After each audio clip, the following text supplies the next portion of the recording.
好，各位聽眾同埋觀眾，大家好，我係5號陳凱欣。咁咧，我喺呢一段時間，即係我由細到大都喺九龍西長大嘅，所以咧經常接觸到唔少嘅街坊，特別係長者。佢哋有個訴求咧係好得意嘅，同我哋呢次選舉好有關，都係1125。佢哋好希望呢啲長者好希望有一對眼。可以有一個好清楚嘅視力，一棚牙，希望可以食到清淡淡飯，同埋咧係2位嘅長者可以大家互通咧，呢個長者醫療券咧，令到金額可以多啲人用。另外咧，同埋希望提升區內咧幾間醫院嘅服務。咁我好想咧，即係我哋咁多位都係非常關心呢個九龍西先會喺九龍西出選噶嘛，所以我想先問下李卓人。嗱，我想問下你知唔知道九龍西咧？我頭先提過醫療啦，大概有幾多間醫院啊？唔係，所以我想問你一樣嘢，就頭先你講啲問題，點解你做政助嗰陣時，你係梁振英班底噶嘛？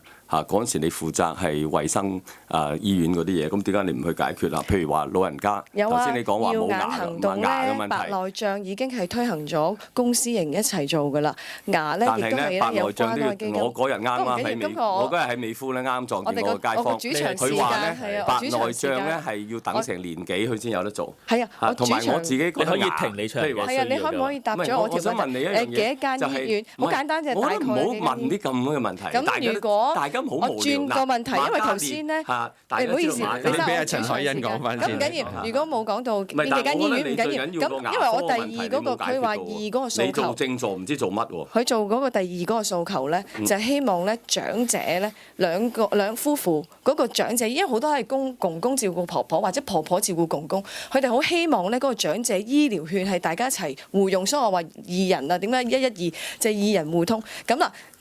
唔係，但係我成日都唔明。唔係啊，李卓人，咁你做過政助？唔係，我想問你，你知唔知道個長者醫療券而家嗰個金額係幾多？嗱，你有權嗰陣時你唔做嚇，然後咧而家咧就喺度我個主場問題，你可唔可以先答咗我先？4000蚊長者醫療券每位可以用4000蚊，每位係2000蚊。兩年啊嘛可以用。每位係2000蚊，但可以用2年啊嘛。都唔係，佢哋個上限係5000蚊。如果2個可以互通咧，就真係好似你咁講啦。就如果即係譬如兩夫婦2000蚊咧，大家互用就走係4000蚊。呢個就係其中九龍西一個訴求。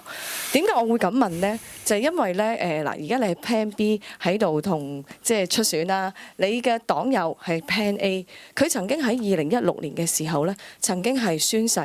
好慢速、好龜速咁樣宣誓，導致到咧佢本身係入咗立法會嘅，最終係咧被撤銷資格。你知唔知我哋今次補選額外要花幾多錢去搞呢一場嘅補選？但係你知唔知點解佢會被撤銷資格咧？就人大釋法。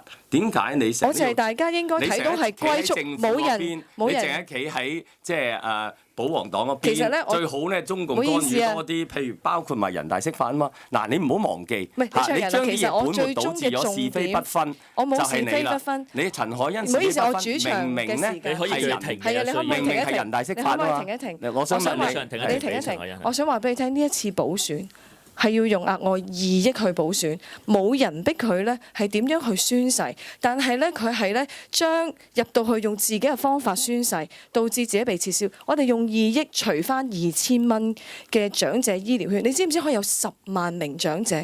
佢分咗2億。嗱，你經常話，不過陳凱欣咁會唔會唔係好公道呢？因為之前冇人因為咁樣嘅宣誓而係被取消資格。之前都冇人用一個咁龜速完之後，再喺自己個 Facebook 度話自己嘅宣誓內容係冇內容嘅。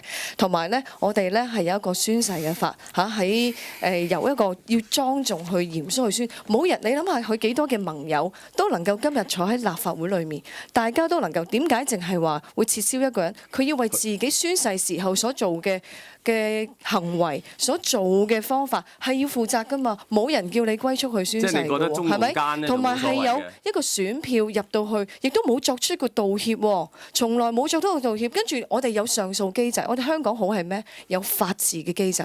你唔去繼續上訴，你而家撤銷上訴嚟補選，跟住你調翻轉就話喂，呢個係一個程序上面嘅問題係你打壓我哋。如果真係打壓嘅話，點解李生今日又可以可以喺度同我哋一齊去參與呢個論壇咧？我最想講係成件事係人大釋法啊嘛，你係咪好贊成人大釋法？如果冇人大釋法就冇呢樣嘢咯。唔好意思啊，其實係成件事就係人大釋法，所以你咧其實咧，李卓人，唔好意思，我主場嘅時間你可以停一停，你可以停一停。其實因為咧，我最想就係話俾大家聽，一個議員如果一個唔負責任嘅議員入到立法會，係會浪費我哋好多錢。好，時